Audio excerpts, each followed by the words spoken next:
It's happening, guys. So, full time. Spurs nil, Arsenal 2. And what a game it was, right?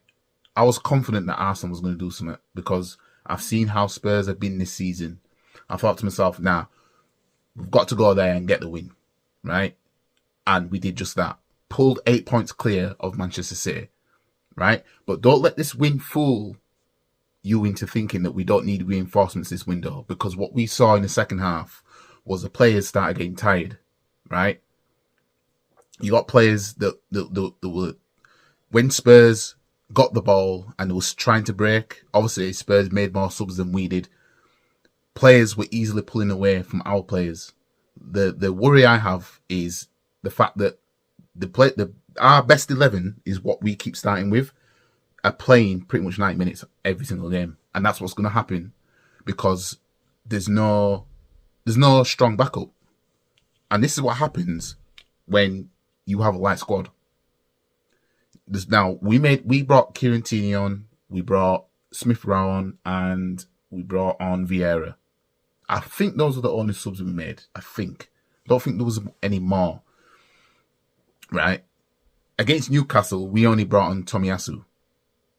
Right? I think Tomiyasu did come on actually as well. So that was 4 subs. Tomiyasu was only sub in that game. And that was 0-0 at home. He didn't bring on Vieira. Didn't bring on none of them, man. Right? This game, we were 2-0 open. We were reasonably comfortable. So he brought on the players, Vieira, Smith Rowe, Tomiyasu, Kieran Tierney.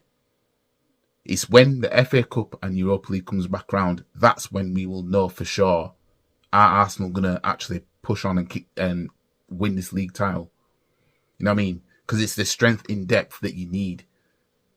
Because, the more these players keep playing 90 minutes constantly, we're going to end up paying for it in the end. You know what I mean? Like when Liverpool won the league, and even last season when they were challenging for all 4 trophies, they started paying for it with injuries and everything like that. I'm not sure. I think the same thing might have happened to Leicester when they won it. You know what I mean? Because they didn't really have depth. They just had that togetherness. You know what I mean? And that's kind of what we've got. But we're going to be trying to fight for all the rest of these competitions. You know what I mean? The FA Cup and the Europa League. Now, I would love for us to be able to do it. But I know that, you know what I mean? If we're going to win the league title, that's all we're going to win. We're not going to win no double. You know what I mean? It's a big ask. You know what I mean? The most realistic for this team, providing the players stay fit and everything like that, the most realistic, if they were going to win the league, would be the FA Cup and the league double. But not the league title and the Europa League double. You know what I mean? So, yeah. But, yeah, let me get back to the game anyway. We were better than them. You know what I mean? We were better than them. Now, the Spurs fans, they were booing Partey. I'm not sure if it's because of the allegations or was it because he scored a screamer against them at Emirates. But, they were treating Partey as if Partey was a Spurs player that moved to Arsenal. I don't know. I mean, I don't know if they confused him with Sol Campbell or something. I don't know. But they were booing him hardcore. But if he'd have scored that rocket of a volley, Jesus Christ. If he'd have scored that, Jesus Christ, that would have been goal of the season. You know what I mean? That would have been goal of the season. Their technique and everything like that to pull that off. It's just, it's a pity that he only hit the post. But we're better than them. Martin Odegaard, class. You know what I mean? Saka forced Lloris into the own goal. I don't know what Spurs are doing with Lloris. Lloris is just a glorified Almunia. He's just a spicy Almunia. That's all he is. He's an Almunia with a World Cup. That's what Lloris is. You know what I mean? Just to a degree, I'm probably insulting Almunia at this point. You know what I mean? But we know how Almunia was for us, that, he wasn't that guy. You know what I mean? And that's what Spurs are getting with Lloris. I think I found it funny, man, that Spurs, I can't wait to watch the fan cams. I can't wait to watch, the reactions to the goals. It's going to be so funny. You know what I mean? Because Lloris is just strikes back again. Now, going forward, our next game is against Manchester United at home. That's the game I'm more worried about. I said previous, I'm more worried about that game than the Spurs game, because I've got a feeling that Man United know how to beat us in terms of being able to come to the Emirates and win the game. I've just got this feeling, even though that in recent times I haven't had a good record at Emirates. We're seeing a different side to Man United with Ten Hag, with what he's been doing. You know what I mean? So that game, if we obviously Man U've got a game in hand that they're going to play this week, and Spurs are going to play Man City this week for their game in hand. So depending on what it looks like, because our game in hand against Everton, we don't know where we're going to play that. It will temporarily be possibly 6 points if United win against Palace, and then I think 7 points? No, 5 points if Man City win. So it's getting tight. It's getting tight to a degree. We just have to keep winning. You know what I mean? And then our game in hand against Everton at Emirates, you know what I mean? We just can't afford to make slip-ups. And we need reinforcements in this window. You know what I mean? Because we're going to have more games like this. High intensity, everything, and the players are going to start getting tired. You know what I mean? And especially when it comes to playing teams that are fighting for something. Teams that will be fighting for Europe. Teams that will be fighting for a decent finish. Teams that will be fighting to stay up. And also, you have teams below us that are fighting to try and win the league, really. I mean, you know what I mean? We've got Man City to play twice, and we've still got to go away to Newcastle later on this year. Then obviously we've got Man U next. You know what I mean? So if we can keep, ideally, need Spurs to do us a favour when they play Man City, so we can pull 10 points clear of these, man. You know what I mean? 11 points. But if we can keep that gap to about between 8 points and above, that'll be a nice gap to have. But we can't get complacent with that gap either. But we are going to have games where we're going to drop points. That's for sure going to happen. You know what I mean?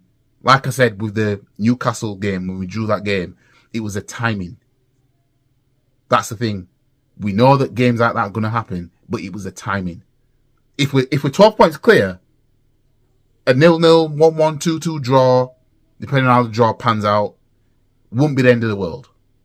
You know what I mean? But when it's a chance to be, we could have increased the gap from 4 points to 7 and this, that and the other. When it's, you know what I mean? It just takes 2 games of a slip up. But yeah, we'll see. But we're better than Spurs. What are Spurs fans saying? Come and chat to me. You know what I mean? Yeah, this is the first time we've done a double over Spurs since 2014, and we did a treble over them that season. It's our first win at that new ground. You know what I mean? The Lloris own goal was the first goal the first goal Spurs have conceded against Arsenal there when fans have been present. And Odegaard's goal was the first Arsenal goal at that new stadium when fans were present. You know what I mean? Just thought I'd throw that in there. And one thing I forgot to add as well was the controversy after the game, because Spurs fans, obviously they can't take it that they've had their ass kicked at their ground. So one of the fans decided to go and kick Aaron Ramsdale as he was getting his water bottle after the game. So we'll see what's going to happen with that, and we're going to see what's going to happen with Spurs as a football club, because we know that if Arsenal get out of line in any way, if they start showing their annoyance about something, we get charged. So I want to see what's going to happen with this and the fan who kicked Ramsdale and then ran off like a little bitch. So yeah, I forgot to talk about that. But yeah, obviously what clouds everything over is the fact that we've beaten Spurs and gone 8 points clear. You know what I mean? So yeah, but no player deserves to be attacked by anybody for just doing their job. You know what I mean? No Arsenal fans should be kicking any Spurs player. No Spurs fan should be kicking any Arsenal player. Simple as. But yeah, we're better than these, man. I knew we'd beat him. Spurs have been shaky all season, especially out their ground. So, you know, I just thought that they would get a penalty, and that's it. And then we win 2-1, but, I mean, you didn't get that. Kept a clean sheet. You know what I mean? If you want to go by aggregate score, as we've done a double over Spurs, 5-1. You know what I mean? And that was a penalty that they scored at Emirates, I think it was. So, Spurs have been shit versus us this season. But yeah, on to the next one. Anyways, that's it for this video. Hopefully, Arsenal will get their shit together. Edu would get his shit together and sign us some players. You know what I mean? But we will see. You know what I mean? Because I think what's going to happen now is us beating Spurs might paper over some cracks. Oh, we'll beat Spurs, so maybe we don't need some reinforcements, mate. You know what I mean? But we'll see. Anyways, that's it for this video. Like the video, share the video, comment, subscribe to the channel, follow the social medias, TikTok, Twitter, Facebook, Instagram, and I will see you guys in the next video. Peace.